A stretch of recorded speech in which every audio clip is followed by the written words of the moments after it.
A special treat now on Radio 4 as the best-selling author Terry Pratchett shares with us some of his favourite pieces of writing. He's joined by readers Helen Atkinson-Wood, Michael Maloney and Michael Fenton-Stevens before an invited audience for With Great Pleasure at Christmas. Hello.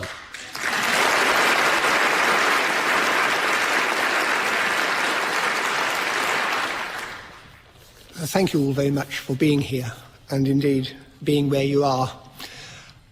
I had to make some terrible choices when this was being put together, and the floor of my library was covered with books, because every time I found something I loved, I started reading it again, and we were getting nowhere. But several of these pieces I had no trouble with whatsoever, and the first one is The Specialist by Chick Sale.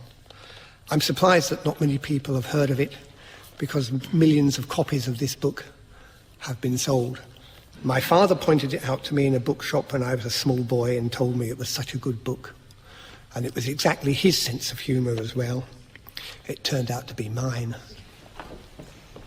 You've heard a lot of prattling and prattling about this being the age of specialization. I'm a carpenter by trade, and at one time I could have built a house, barn, church, or chicken coop. But I seen the need of a specialist in my line, so I studied her. I got her. She's mine. Gentlemen, you are face to face with the champion privy builder of Sangamon County. Luke Harkins was my first customer. He heard about me specializing and decided to take a chance. I built for him just the average 8-family 3-holer. With that job, my reputation was made. And since then, I've devoted all my time and thought to that special line. Of course, when business is slack, I do a little paper hanging on the side. But my heart is just in privy building. And when I finish a job, I ain't through. I give all my customers 6 months privy service free, gratis. I explained this to Luke, and one day he calls me up and says, "Lem, I wish you'd come out here. I'm having privy trouble." So he gets in the car and drives out to Luke's place. It was right in the middle of haying time, and them hired hands was going in there and staying anywheres from 40 minutes to an hour. Think of that. I says, "Luke, you sure have got privy trouble." So I takes out my kit of tools and goes in to examine the structure. First, I looks at the catalog hanging there, thinking it might be that, but it wasn't even from a recognized house. Then I looks at the seats proper, and I sees what the trouble was. I had made them holes too darn comfortable. So I gets out a scroll saw and cuts them square with hard edges. Then I go back and takes up my position as before, and I watch them hired hands going in and out for nearly 2 hours, and not one of them was staying more than 4 minutes. "Luke," I says, "I've solved her. That's what comes of being a specialist, gentlemen." 'Twasn't long after I built that twin job for the schoolhouse, and then after that, the biggest plant up to date, a 8-holer. Elmer Ridgway was down and looked it over, and he comes to me one day and says, "Lem, I seen that 8-hole job you done down there at the corners, and it sure is a dandy. And figuring as how I'm going to build on the old Robinson property, I thought I'd ask you to kind of estimate on a job for me." "Well, you come to the right man, Elmer," I says. I'll be out as soon as I get the roof on the 2-seater I'm putting up for the sheriff done."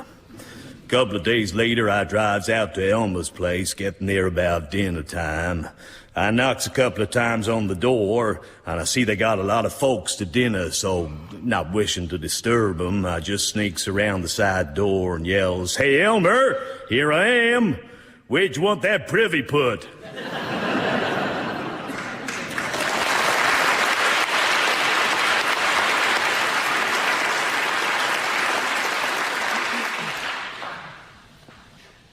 Perhaps I should add a small epilogue to that piece. What had catalogues got to do with anything? Well, you see, in those days, toilet paper was extremely hard to come by and possibly had not even been invented. But the mail-order catalogue companies used to send catalogues to the farmers, and they were printed on thin paper. And I understand that one, pierced with a nail and hung in the privy, would last the average family, if no one was particularly ill, for a whole season. I discovered Paul Jennings in the late 60s, and he'd already been going for some time. It's almost impossible to get his style across. How can I describe it? He would be driving his car one day and he would see he was stuck behind a lorry marked activated sludge, and so he would then write an article subsequently about how does it activate, or does it come out of the ground activated?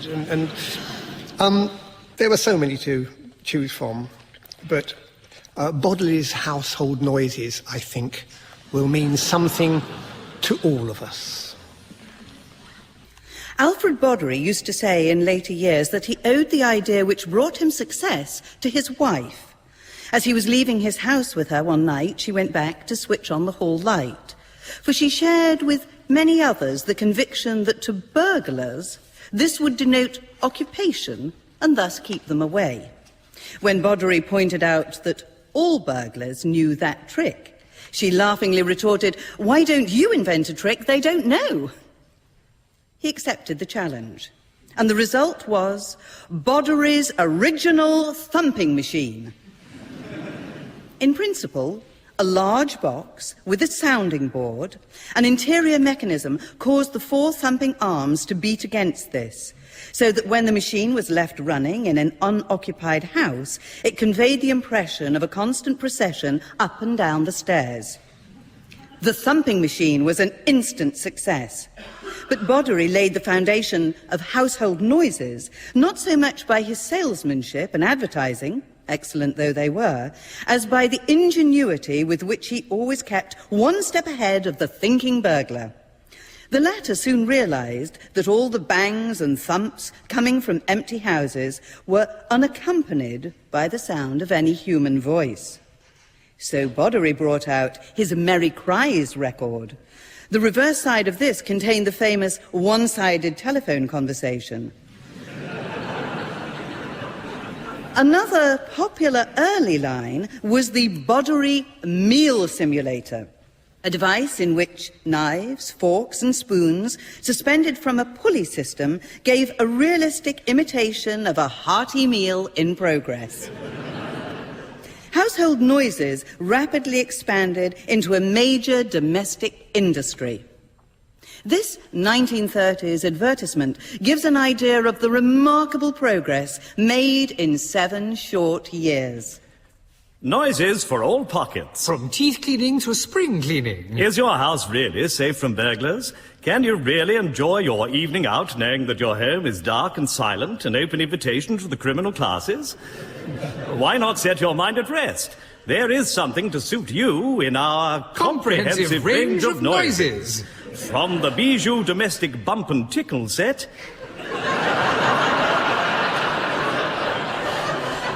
£4 10 shillings, to the country house ball set with orgy attachment,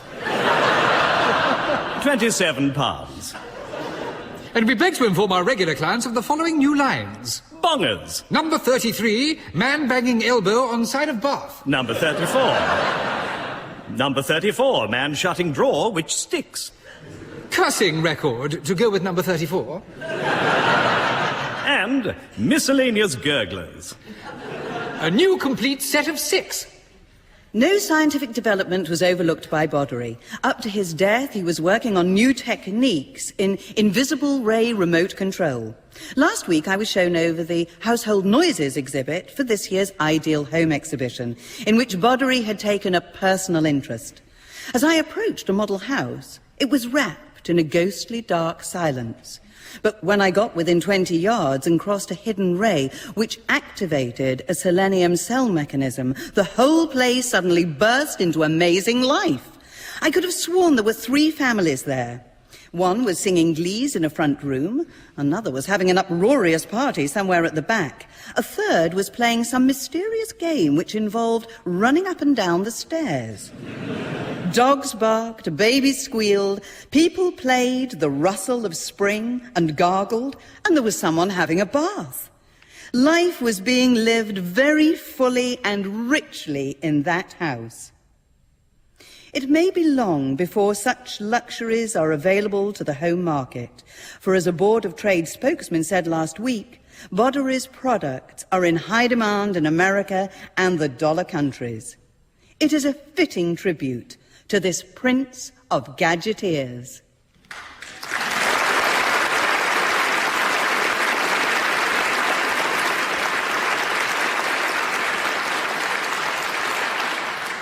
The Maze Maker by the late Michael Ayrton, who was best known as a sculptor, was one of those books that you begin to read just because it looks interesting, and then halfway through it grabs you by the throat.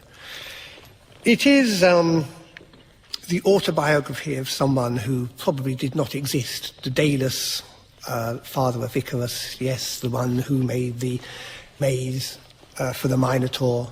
He was also famed for casting a honeycomb in pure gold with 7 gold bees on it. The honeycomb was said to be so realistic, real bees came and made honey in the honeycomb. As a former beekeeper, I think that's just about possible. He was the son of a lesser royal house, and as was happening in Greece in those days, the royal houses were fighting amongst themselves, and his cousins decided to attack. What fascinated me was how well Michael Ayrton got across the character of Daedalus, the maker, the builder. When the soldiers come in and steal the golden jewellery and the pyxis, which I believe is a small container for unguents, of his mother, and effectively destroy them, he is upset. He is not particularly upset at the death of the people around him. They're people, they're made by unskilled labour. And it was this sense of his that fascinated me and made it stick in my memory. When I was 13, my cousin Aegeus raised a force of Laconians, hard-fighting men tattooed from neck to knees, and unseated my brother Sicyon, who since my father's death had ruled in Athens. The Laconians killed everyone within reach and took possession of the palace. Aegeus took the power. This tale is one which you will have heard 100 times, told about 100 kings in 100 places. It is an example of the monotony of simplicity, and I believe my brother Sicyon found it quite normal, although I am told he looked surprised when Aegeus knifed him. My brother Eupalamos escaped. I do not know what became of him. For myself, I hid. And when the Laconians came for my mother, she and I were apparently dead, as I had taken the precaution of pouring bull's blood over both of us. We lay sprawled in her hall, I with a sword conspicuously buried between my arm and my side. The Laconians did not look carefully. There were other women screaming satisfactorily in adjoining rooms. One recollection stands out clearly in my mind from this trivial shambles, where so many honorable men cut each other to pieces with such treachery.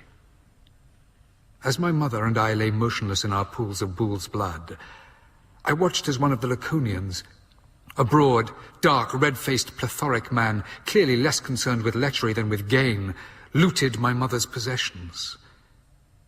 She had a gold cup, of very fragile Cretan workmanship, and among various gold ornaments, 6 gold grasshoppers, which she wore in her hair. This broad and red-faced man put the grasshoppers in the cup and then pressed the cup between his red hands so that both cup and golden insects became, in one spasm of his grip, a shapeless lump of metal. This he thrust into his belt, and picking up my mother's ivory pyxis, he crushed that too between his hands. He had no reason to smash that. He simply enjoyed doing it and grinned like an idiot at the fragments. There is perhaps nothing unusual in such a moment, but I had watched the Cretan who made the cup and 2 others who had made the grasshoppers, and I had known the cow suckling her calf carved on the ivory pyxis all my life. They mattered more to me than my brother Scythian, who to me was much like the Laconian, broad, dark and red-faced. I knew the long days and weeks these things had taken to fashion, and was not at that time aware that it had been any trouble to fashion Scythian, although later my mother wept for him. I remember the gold lump under the Laconian's bronze-studded belt.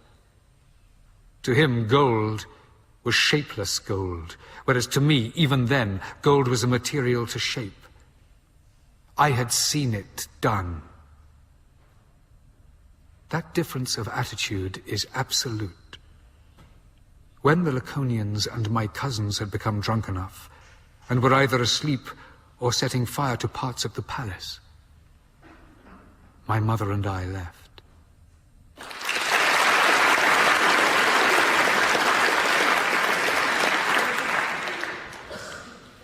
I was so impressed by the book that I taught myself how to cast bees in gold. And I even made a silver honeycomb, not a very big one because I couldn't afford much silver. And I was very pleased about this, and I wrote to Michael Ayrton and told him about it. And he sent me a telegram instantly. Can you please come and see me? So I drove my little old Ford van across the country and had lunch with him, and he said, it was a piece of silver honeycomb you did, was it? And I said, yes. And he said, you're not intending to do it in gold? I said, no, because I don't think I could afford the gold. I could afford the gold now, but we just got married. I don't think I could afford that much gold. And he said, and how about the bees? Could you do the bees properly? And I said, yes. He said, would you promise me never to do it for anybody? Because I've just sold the golden honeycomb and the bees to an American collector and told him no one else would be able to do it.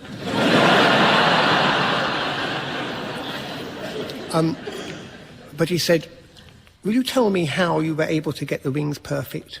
And I said, no. One day I might try it again.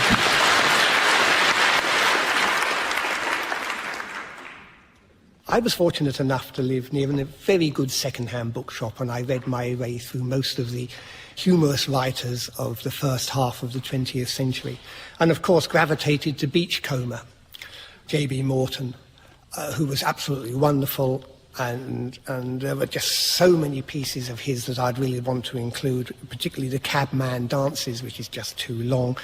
But I loved this poem when I discovered it, because it entirely encapsulates exactly what he thought about A. Milne.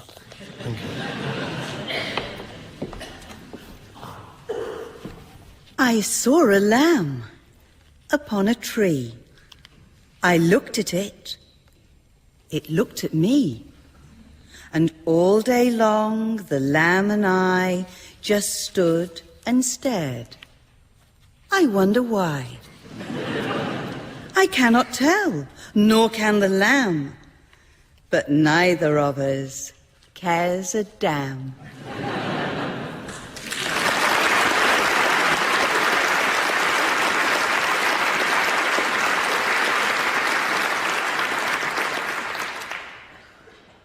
William Lewin's book, published in 1865, I believe, I actually went looking for. Well, I didn't know I was going to find it. I just went looking for a book that told me about the early history of the post office. But this was so close to the early history of the post office, it was even more attractive. I was writing a book called Going Postal at that time, a Discworld take on the postal services. And I found everything I wanted in there. Stamp collecting, for example, started, as far as I could see, about 2 days after the first stamp ever appeared. And within weeks, furtive men were gathering in odd corners of the capital, and passing pieces of paper between one another. But I particularly like the passage which we are now going to hear. In those days, people were absolutely fascinated by the idea that mail posted today would arrive tomorrow. It was considered to be a miracle, just like we consider it today.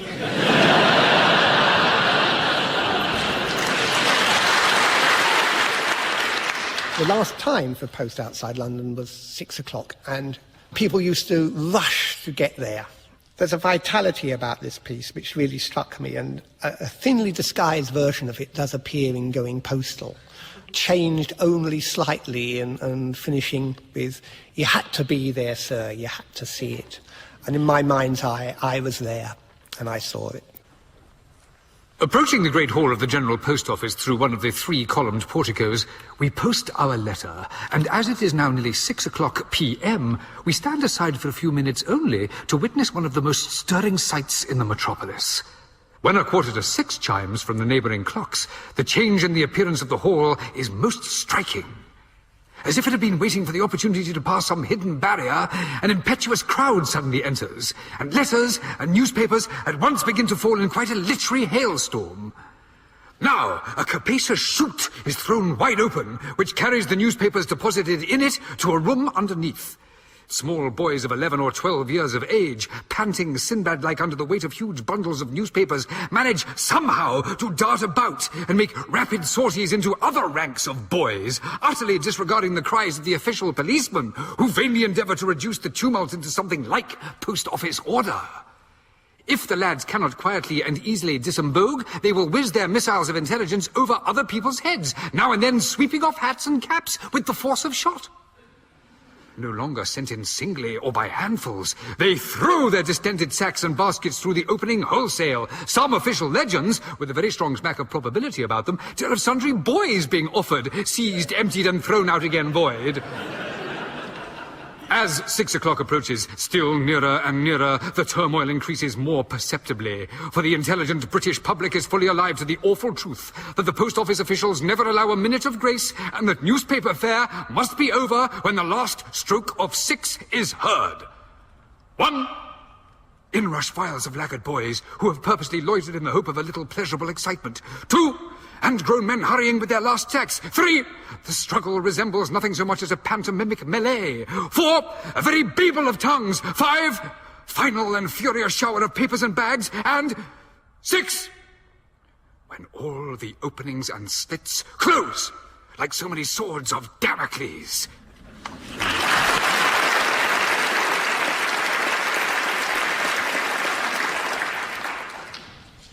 You had to be there, sir. You should have seen it. By the way, to disembogue, to unencumber. But disembogue is so good, you know. So, do make it your destiny, please, to disembogue someone tomorrow.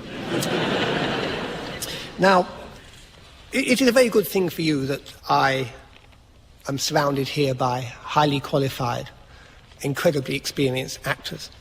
Because I,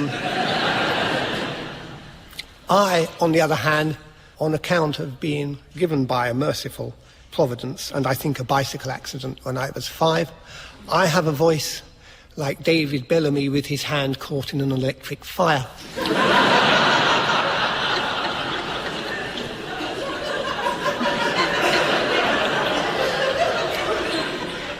Thank you very much.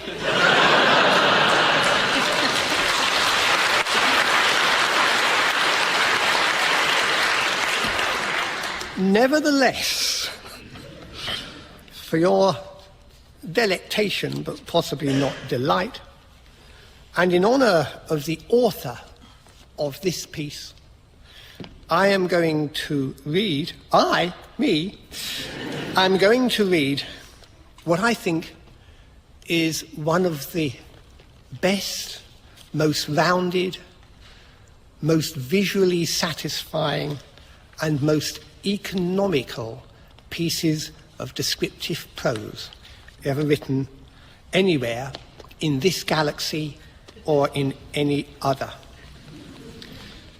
Regarding the Vogon spaceships, Douglas Adams wrote,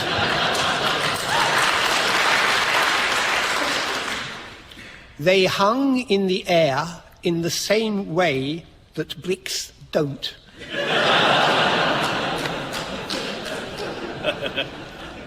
It is nonsense. And yet we know, don't we, that these things are huge, mind-bogglingly huge. Their very existence means that Sir Isaac Newton is being handed his hat and pushed out of the door.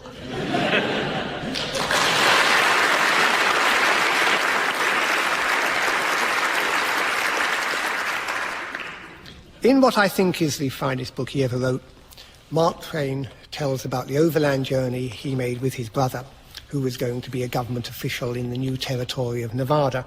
During the course of the journey, which was eventful in all kinds of ways, he picked up many tales about one Slade, a stagecoach agent who appears to encapsulate all that was considered bad, dark and horrible about the Wild West. He was a psychopath, people said. He would shoot you dead sooner than look at you. He would steal, he would torture, he would set fire to your house with your family in it. If he took against you, he might appear to be your friend. He'd buy you a drink and then shoot you as you left the saloon. In due time, we rattled up to a stage station and sat down to breakfast with a half-savage, half-civilized company of armed and bearded mountaineers, ranchmen, and station employees. The most gentlemanly appearing, quiet, and affable officer we had yet found along the road in the Overland Company's service was the person who sat at the head of the table, at my elbow. Never youth stared and shivered as I did when I heard them call him Slade. Here, right by my side, was the actual ogre who in fights and brawls and various ways had taken the lives of 26 human beings, or all men lied about him. I suppose I was the proudest stripling that ever traveled to see strange lands and wonderful people. He was so friendly and so gentle-spoken that I warmed to him in spite of his awful history. The coffee ran out. At least it was reduced to 1 tin cupful, and Slade was about to take it when he saw that my cup was empty. He politely offered to fill it, but although I wanted it, I politely declined. I was afraid he had not killed anybody that morning, and might be needing diversion. But still, with firm politeness, he insisted on filling my cup, and said I had traveled all night and better deserved it than he. And while he talked, he placidly poured the fluid to the last drop. I thanked him and drank it, but it gave me no comfort, for I could not feel sure that he would not be sorry presently that he'd given it away, and proceed to kill me to distract his thoughts from the loss. But nothing of the kind occurred.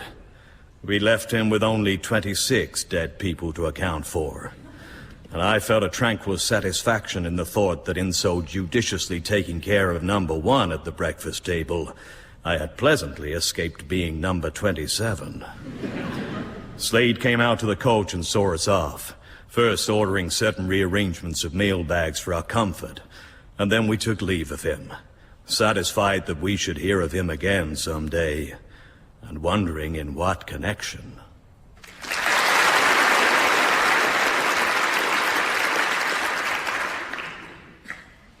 This is probably the wrong kind of thing for a humorous author to say, but I've always been a great fan of arsenic. And poisons in general, they fascinate me, as does the mentality of the poisoner. I have quite a crime library at home, you know, and as some of my fans will, of course, remember that I've used arsenic and some of its history and some of its legends in one of my books. In my general reading, I came across Gail Bell's book, The Poison Principle. Among other things, she writes almost seductively about poisons. It is 1862. At the London ball season, crinolines are the rage. A young lady is wearing 20 yards of green tarlatan. Silk would have pleased her more, but tarlatan is a passable substitute, since it can be made to shine in a silky way. The tarlatan comes from a factory in Leipzig, where they have the knack of laying a paste of starch and copper arsenite onto cotton. When the paste is dried and polished, the cloth dazzles like an emerald. Fully rigged for dancing in a matching gown, headdress, fan and shoes, the young lady is carrying enough arsenic on board to kill everyone in the room. If she dances till the late hours in a jostle of overheated bodies, thousands of lethal green particles will lift and spin in the whirls and eddies of a room shut tight against the damp air. When she raises her fan, or when her dress is admired and the folds extended, she will dust her partners with green death. By midnight, her head is aching so much she has to leave, pleading exhaustion. Her face is pale. She barely makes it home and undresses before a spasm of nausea tenses her stomach. Her throat is burning and raw. Her hands and feet are icy cold. The dreadful machinery of her body is trying to expel all its fluids, even when it seems there is nothing left. The doctor arrives at 3 a.m. Diagnosed with choleric dysentery, she is taken to the infectious diseases hospital, where she dies the following day of liver failure, exacerbated by dehydration.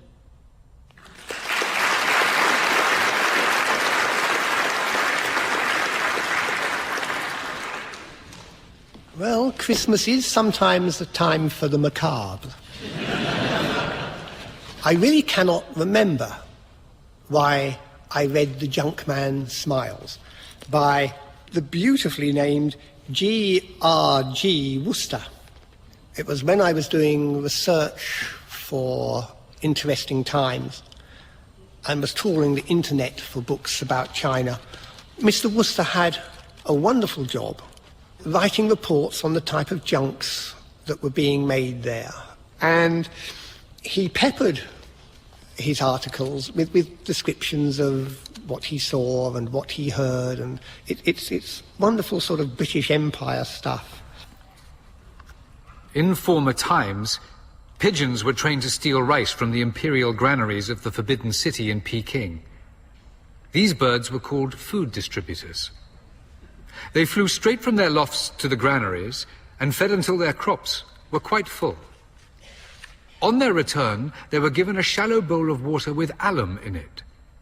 This caused them to bring up their food, which was washed and then sold. 100 birds would collect 50 pounds of rice a day. Well housed and fed, they were highly prized. They were never fed until the day's work was over, and then only in the early evening so as to keep them hungry and ready for the next morning's work.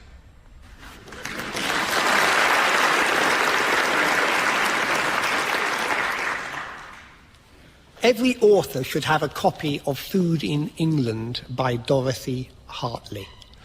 And in fact, it's quite the right kind of name, isn't it? You're going into second-hand bookshops. Do you have Food in England by Dorothy Hartley? Everything you need to know about cooking in England. Cauldron cooking, cracklements and what they are. It's redolent of past times, when meals were large lumps of meat if you could get it, and sometimes that meat belonged to parts of the animal that the animal never knew it had.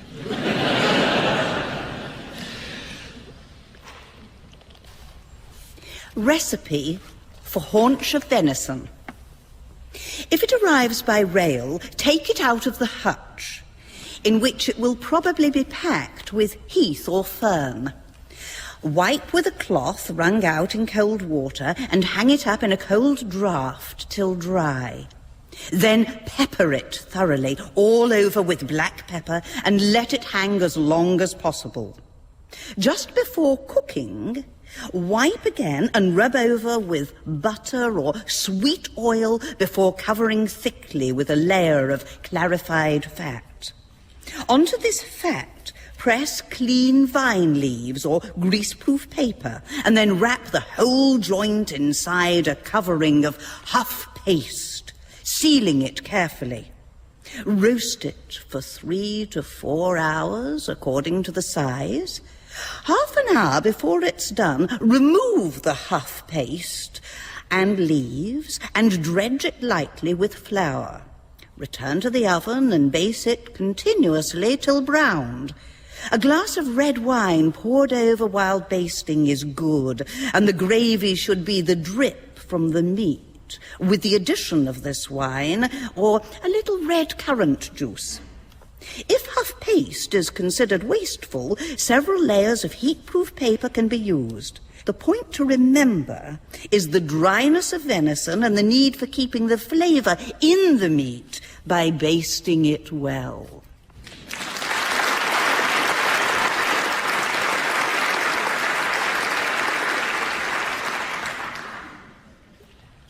I don't want to knock Leonardo da Vinci.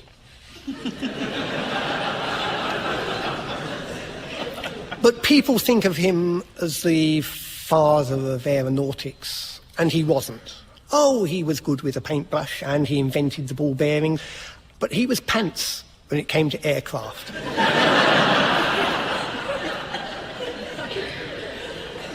Everyone knows that helicopter never got off the ground.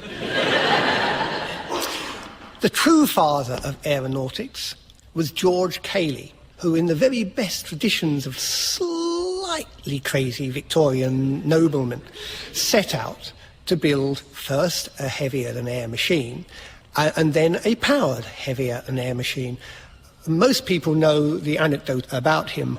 He did build the first man-carrying glider and is famous for putting his coachman in it, pushing the thing down the hill, cheering as it took off, and then going to pick up the coachman who had broken his arm and who gave him his notice immediately, saying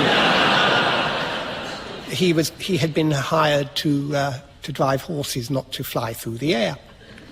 He was worried that the aircraft that he didn't yet know how to build might not be able to get off the ground because of the weight of the wheels. He worked out a way of lightening a wheel and also making it springy to some extent so that the landing aircraft would bounce a little. It was many years later before the first man-carrying aircraft ever flew. In the intervening period, the bicycle was built. And interestingly enough, it turned out that Sir George had in fact invented the bicycle wheel. In thinking how to construct the lightest possible wheel for aerial navigation cars, an entirely new mode of manufacturing this most useful part of all locomotive machines has occurred to me, vide to do away with wooden spokes altogether and refer the whole firmness of the wheel to the strength of the rim only by the intervention of tight, strong cording. Such a wheel would, I am convinced, be very beautiful, give no shake, and therefore require much slenderer axle trees and have less friction.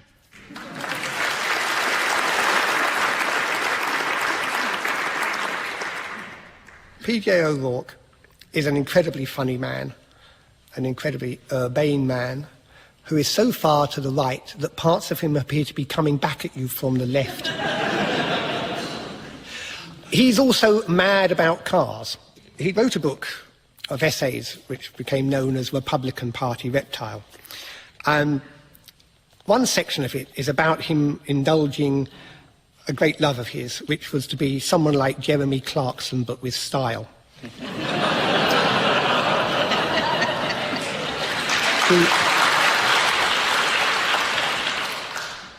He was offered the chance to drive a Ferrari Testarossa more or less across the length of the United States, and had to go and ask his boss, a fairly straight-laced, so he thought, lawyer type, whether he could have some time off to do this. His boss said, yes, you can, if I can come with you. I couldn't figure out what it was going to be like cooped up for a week in a car with somebody and unable to discuss drugs or teenage girls. I also couldn't figure out how to work the car. Everyone at Ferrari was on Christmas vacation. The keys have been left with the receptionist. There wasn't even anyone there to look properly worried, let alone to show me how to start the thing. And the Ferrari manual was translated from Italian to English by someone who spoke only Chinese. Well, said Mr. Weber, I'm ready to go now. I remember that Bill Baker, Ferrari's director of public relations, had told me, be sure not to, or you'll foul the plugs. But what it was that I wasn't supposed to, I had no idea. So finally, I just started it up and very tentatively, very nervously drove it out onto the Garden State Parkway where the plugs immediately fouled. We coasted onto the berm. I got the car started again and out into traffic, and it loaded up and stalled. I got it started another time, and it began to misfire and choke, and I had to stick it in third and run it up over $5,000 just to keep the engine moving. I thought you knew how to drive one of these, said my boss. I got off the turnpike at Wilmington and headed down the Delmarva Peninsula. The car seemed to be running all right, but now Julian wanted to drive. I was afraid that if he didn't keep the revs up, we'd stall again, and I couldn't explain to him how to drive the car because I hadn't the slightest idea myself.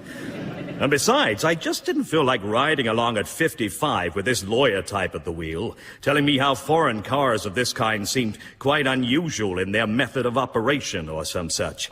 I mean, Julian's a New Yorker, and New Yorkers think all cars are yellow and have lights on the roof. So I held him off down past Dover, but he was beginning to insist, and he's my boss, and what could I do? We just turned off onto Route 1 along Delaware Bay when I put him behind the wheel. Route 1 is a brand new road, 4 lanes wide and butter smooth, built to carry hordes of picnic-prone Wilmingtonians down to the ocean shore. But in December, there's nothing and nobody in sight. Julian settled into the driver's seat and gave the Millennium Falcon-like controls a momentary glance. Then he stamped on the accelerator with an expensive loafer and redlined the 308 up through the gears to 100 miles an hour, through the potato fields and abandoned burger stands without time to even take his hand off the shift lever until he hit 5th. And when he did have time to take his hand off, he used that hand to plop a Blondie cassette into the Blaupunkt, and a quarter ton of decibels came on with Die Young, Stay Pretty. And the scenery exploded in the distance, bush and tree debris flying at us while my eyeballs were pressed all the way back into the medulla. And that quadruple-throated 3-quart V8 wound up beyond the vocal range of Maria Callas. Leaving, I'm sure, a trail of shattered stemware in the more prosperous of the farmhouses we passed along our way. And so it was Julian, my sober-sided superior in the corporate hierarchy, who turned out to be the real Leadfoot. He turned out to be a pretty good guy, too, for a lawyer. Although, to protect his marriage and business career, his views on drugs and teenage girls will go unrecorded.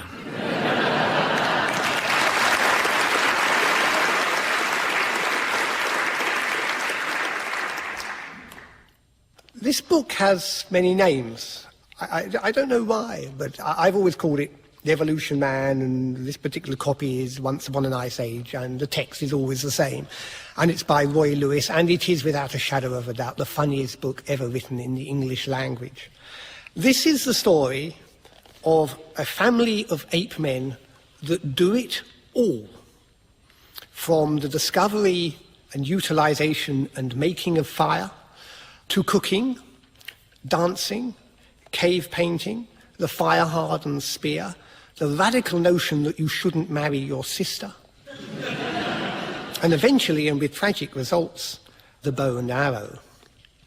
Throughout the book, there's a dialogue between Uncle Vanya, whose motto is back to the trees, and Father, whose motto is onwards and upwards, about the worrying link between ourselves and our great big brains, which might get us into trouble someday. When the winds blew strongly from the north, bringing an icy reminder that the great ice cap was still advancing, it was the elephants and mammoths who kept us warm with their thoughtful habit of tearing up trees to test the strength of their tusks and trunks. Elephas antiquus was even more given to this than is the modern type, for he was still hard at it evolving, and there's nothing that an evolving animal worries about more than how his teeth are getting along. The mammoths, who reckoned that they were just about perfect in those days, only tore up trees when they were angry or showing off to the females. In the mating season, we had only to follow the herds to collect firewood, but at other times a well-aimed stone behind the ear of a browsing mammoth could work wonders. And maybe set you up in kindling for a month. The sparks flew up to the stars on cold, clear, wintry nights. The green wood hissed, and the dry wood crackled, and our fire was quite a beacon all down the Rift Valley. When ground temperatures were low enough, or the dank rain closed in and made one's joints creak and ache, Uncle Vanya would come and visit us. During a lull in the noise of the jungle traffic, you would hear him coming with a swish, swish, swish through the treetops, punctuated by an occasional ominous crack of an overburdened branch and a muffled oath, which became a scream of uninhibited rage when he actually fell. At last, he would shamble into the circle of firelight, a massive figure, his long arms practically trailing the ground, his square head crouched down between his broad, hairy shoulders, his eyes bloodshot, his lips curled back in the effort which he customarily made to get his canines to stick outside them. This gave him, as it happened, the expression of one who's put on a completely false smile at a party which he greatly dislikes. And as a small boy, I found it absolutely terrifying. But later on I discovered behind all his fads and eccentricities, from which he was the first to suffer, and indeed the only one, a kindly person always ready with a tip of juniper berries or figs for a boy whom he fondly supposed was properly taken in by the natural ferocity of his appearance. I believe that at bottom, Father and Uncle Vanya were deeply fond of one another, though they had spent their whole lives in violent disagreement. This could hardly be otherwise, since they were both ape men of unswerving principle who lived in strict accordance with their beliefs, and their principles were totally opposed at every point. Each went his own way, firmly convinced that the other was tragically mistaken about the direction of which the anthropoid species was evolving. But their personal relationship was, if uninhibited, also quite unimpaired. The first time I can remember a set-to between the brothers, so utterly unlike in appearance and demeanour, was over the whole business of having a fire on cold nights at all. The women were huddled together, chattering as they deloused each other. My mother, as always, a little apart, staring at father and the fire with her sombre, brooding eyes as she masticated pap for the weaned babies. Then suddenly, Uncle Vanya was among us, a menacing figure, speaking in a voice of doom. "You've done it now, Edward," he rumbled.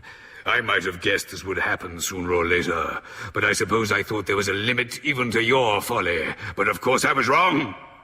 I've only got to turn my back on you for an hour, and I find you up to some fresh idiocy. And now this could end anywhere."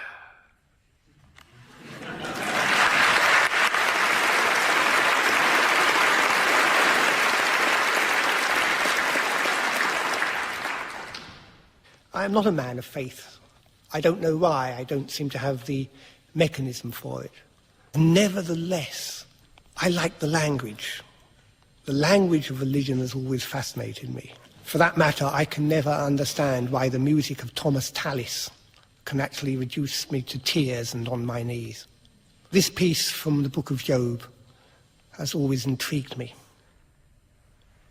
Then Job answered and said, "I know it is so of a truth, but how should man be just with God? If he will contend with him, he cannot answer him 1 of 1,000. He is wise in heart and mighty in strength. Who hath hardened himself against him and hath prospered? Which removeth the mountains, and they know not? Which overturneth them in his anger? Which shaketh the earth out of her place, and the pillars thereof tremble? Which commandeth the sun, and it riseth not, and sealeth up the stars? Which alone spreadeth out the heavens, and treadeth upon the waves of the sea? Which maketh Arcturus, Orion, and Pleiades, and the chambers of the south? Which doeth great things past finding out, yea, and wonders without number? Lo, he goeth by me, and I see him not. He passeth on also, but I perceive him not."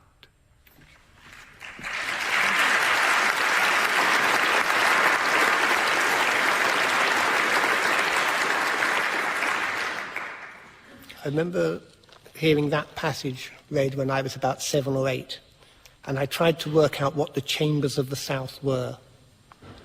And I saw these great golden orange amphitheatres, as it were, in the southern sky.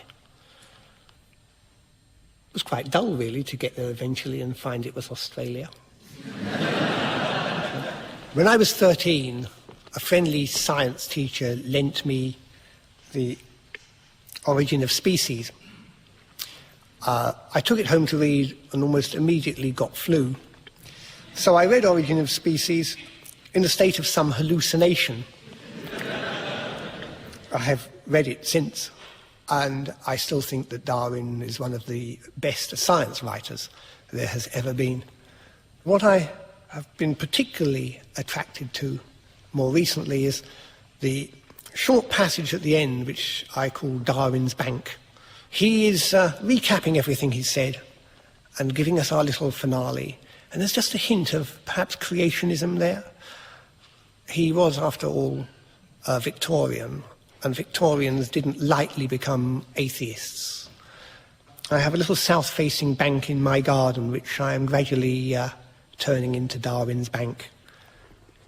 It is interesting to contemplate an entangled bank, clothed with many plants of many kinds, with birds singing on the bushes, with various insects flitting about, and with worms crawling through the damp earth, and to reflect that these elaborately constructed forms, so different from each other, and dependent on each other in so complex a manner, have all been produced by laws acting around us. These laws, taken in the largest sense, being growth with reproduction, inheritance, which is almost implied by reproduction, variability from the indirect and direct action of the external conditions of life and from use and disuse, a ratio of increase so high as to lead to a struggle for life and, as a consequence, to natural selection, entailing divergence of character and the extinction of less improved forms. Thus, from the war of nature, from famine and death, the most exalted object which we are capable of conceiving, namely the production of the higher animals, directly follows. There is grandeur in this view of life with its several powers, having been originally breathed into a few forms or into one, and that whilst this planet has gone cycling on according to the fixed law of gravity, from so simple a beginning, endless forms, most beautiful and most wonderful, have been and are being evolved.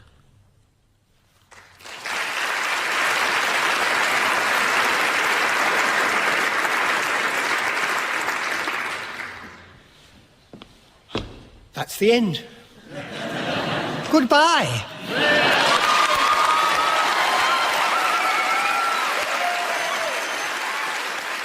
With Great Pleasure at Christmas was presented by Terry Pratchett. His readers were Michael Maloney, Michael Fenton-Stevens and Helen Atkinson-Wood. The programme was produced in Bristol by Christine Hall, and you'll find all the details of the readings in the programme on the Radio 4 website.